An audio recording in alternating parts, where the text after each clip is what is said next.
haven't even touched 50% of it yet, because I didn't realize until I got so sick how sick I was going into some of the hardest things in the world.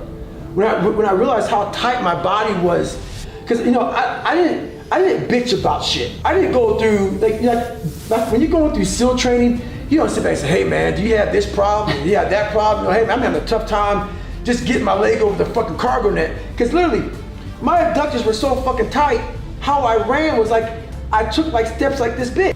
I wasn't like striding out. My shit was fucked up. I had stress fractures. Why did I have stress fractures? Because my body was so tight in my hips that was forcing my body to go in, and I was putting pressure all on the inside of my body. So I lived with stress fractures, trying to tape up my body, tape up my shins, tape up shit. You don't go through, so I went through training this way. I was so fucked up. Issues with my fucking abdomen, issues with my fucking groin, all kind of messed up issues. So I realized I went through training, 100-mile races, 200-mile races, pull-up records, all on the mind. It wasn't a physical thing I had. I was broken, literally broken at the start line of everything I did, including Navy SEAL training, Ranger School, everything I did in the military, I was fucked. But I didn't sit back and say, hey man, so no one knew. No one knew. I wouldn't talk about it, and this is really the first time I really talked about it.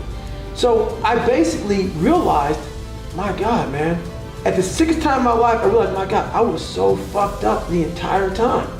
So now, the mind is so powerful, I figured that out. Now, if I can get this body all stretched out, opened up, get all my organs working properly, now let's see at 44, let's see what can really happen. It's how you look at it.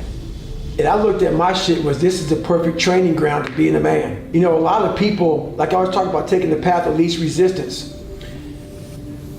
I believe in life you must earn the right to be called a man. And a lot of people do not think the way I do, and that's fine. I'm not asking to be David Goggins. Trust me, it's a hard fucking road to hoe. It's not fun all the time.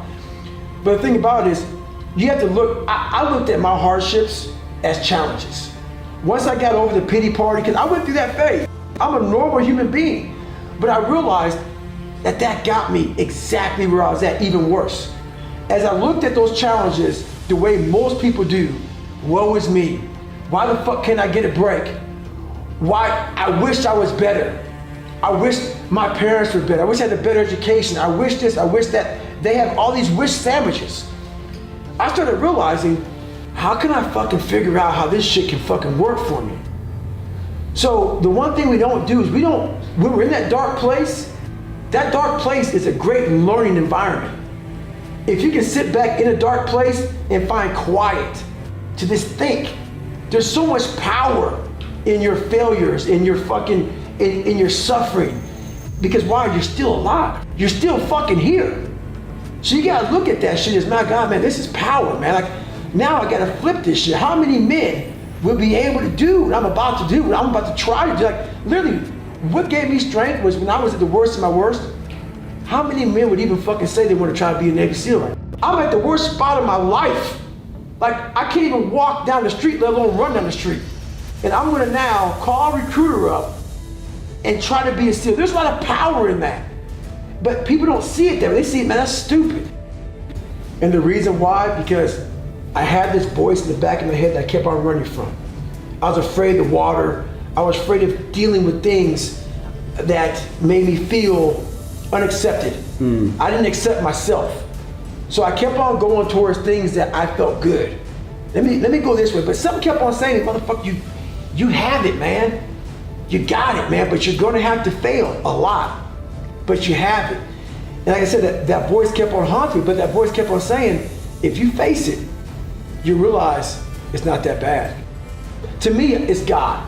I don't get off on the whole spiritual tangent. You know, I don't push that on anybody. I don't care what you believe in. But if you think you're the only motherfucker out here, just chilling out and there's nothing, and I don't know what God is. No one does. I don't know anything about it. I know there's something that is above David Goggins. There's too much energy in this world. There's too much. Trust me, I've experienced it, man.